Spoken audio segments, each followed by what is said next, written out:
Dalam pertemuan kita membahas berbagai kerjasama yang sejalan dengan prioritas nasional kedua negara. Presiden RI Prabowo Subianto dan Presiden Turki Recep Tayyip Erdogan menyaksikan penandatanganan dan pertukaran MOU di Istana Kepresidenan Bogor.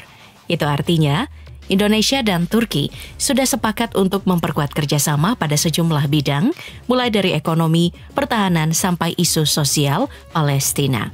Dalam bidang ekonomi dan perdagangan, kami berkomitmen untuk meningkatkan perdagangan di antara dua negara dengan saling menguntungkan kedua negara.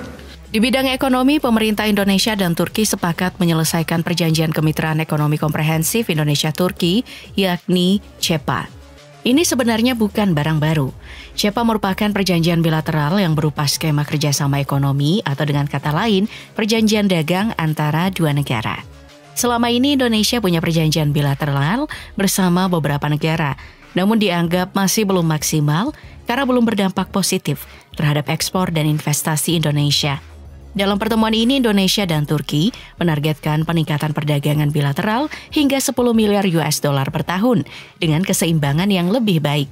Sebagai simbolisnya, pemerintah Turki secara resmi menyerahkan 1 unit mobil listrik Tok T10X ke pemerintah Indonesia.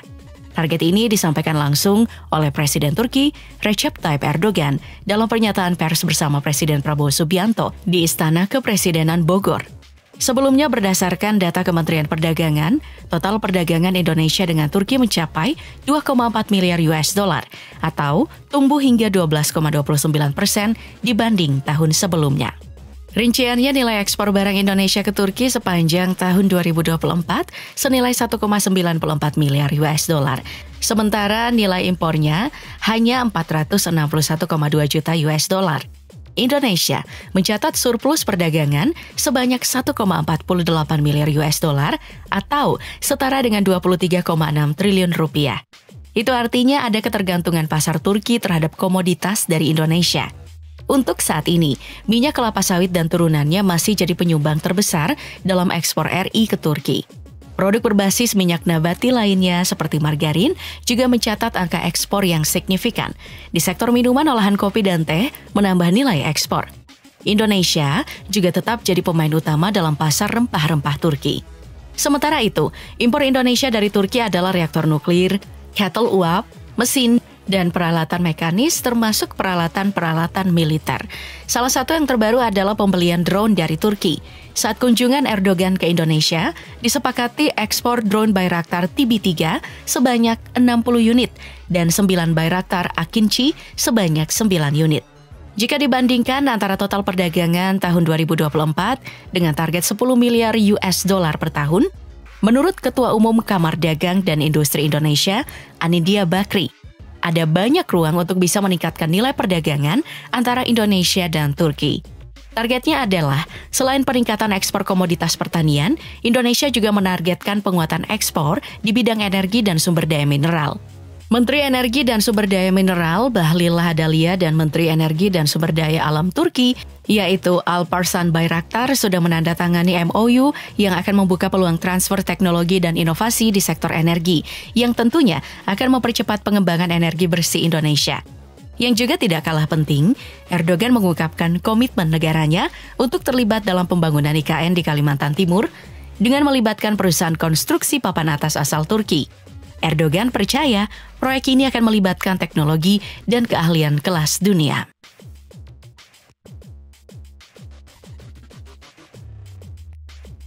Dalam pertemuan ini juga menghasilkan komitmen untuk terus mewujudkan perdamaian di tengah negara-negara yang berperang. Dua kepala negara ini satu suara terkait komitmen dan dukungan mereka terhadap kemerdekaan Palestina. Presiden Turki Erdogan dalam kesempatannya mengapresiasi sikap bangsa Indonesia yang secara tegas terus membela hak-hak warga Palestina. Endonezya'nın Filistin meselesindeki duruşunu takdirle karşılıyoruz. Ia menekankan Turki dan Indonesia akan terus bekerja sama dalam membela hak-hak Palestina dan akan membantu rekonstruksi Gaza pasca konflik. Menurut Erdogan, berbagai upaya yang menghalangi kemerdekaan Palestina adalah tindakan yang tidak sah dan hanya akan memperpanjang konflik, meningkatkan pertumpahan darah dan dapat memperburuk ketidakstabilan di kawasan. Erdogan juga menyoroti dampak serangan yang dilancarkan oleh Israel ke Palestina selama 15 bulan yang menyebabkan kerusakan yang nilainya diperkirakan mencapai 100 miliar US dollar.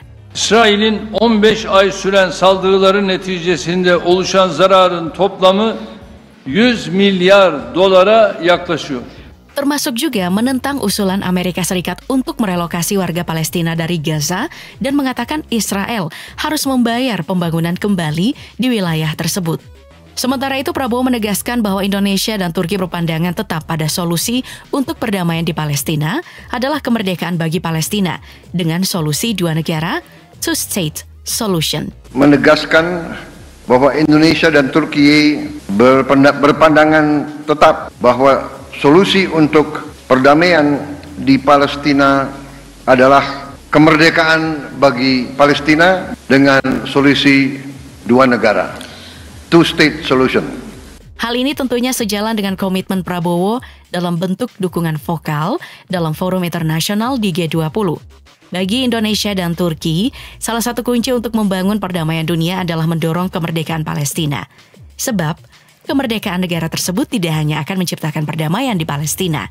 Selain isu Palestina, Indonesia dan Turki juga menekankan pentingnya penyelesaian konflik di Suriah dan Ukraina melalui jalur diplomasi untuk menghindari semakin banyaknya korban sipil dan juga dampak buruk bagi stabilitas kawasan di bidang hubungan internasional.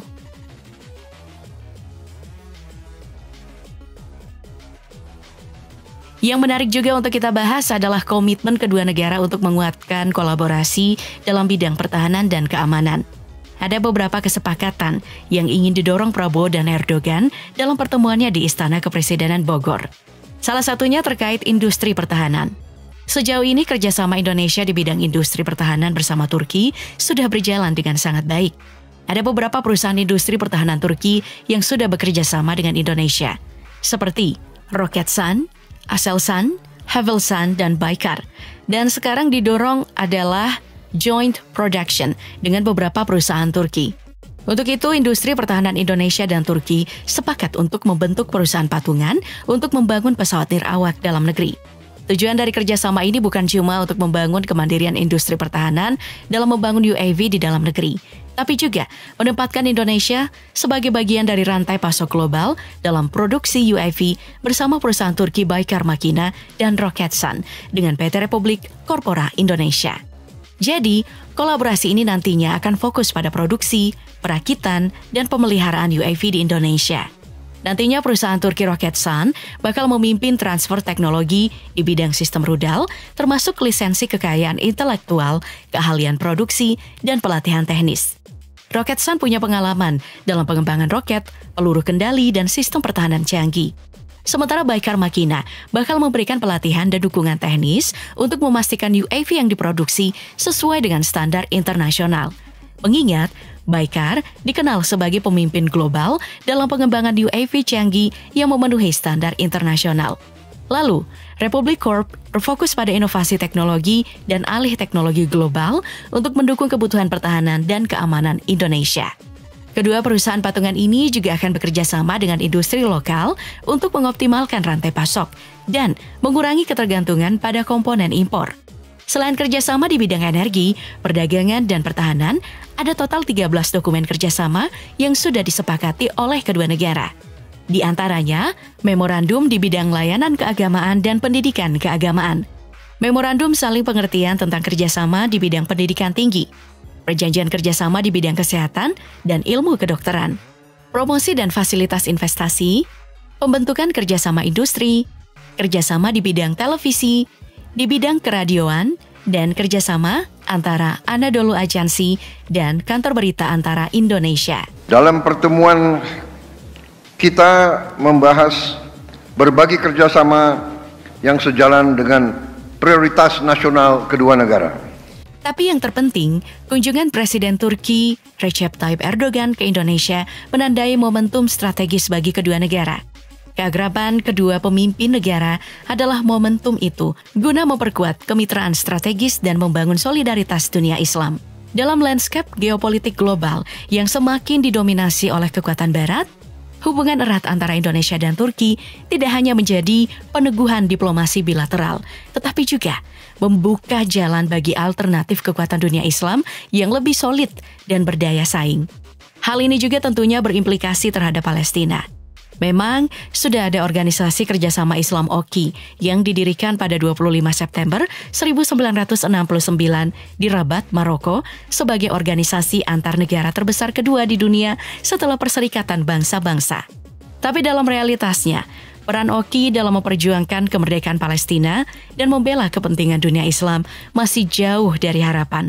Ketidakmampuannya dalam menghadapi tekanan geopolitik dan ekonomi dari Barat membuat organisasi ini tampak stagnan dan kurang efektif sebagai kekuatan global. Dalam konteks ini, Indonesia dan Turki muncul sebagai dua kekuatan Islam yang vokal dalam diplomasi internasional, terutama dalam menyuarakan hak-hak rakyat Palestina dan menantang dominasi Barat. Kedua negara ini telah membuktikan ketegasan mereka melalui berbagai forum internasional seperti G20, D8, dan Gerakan Non-Blok.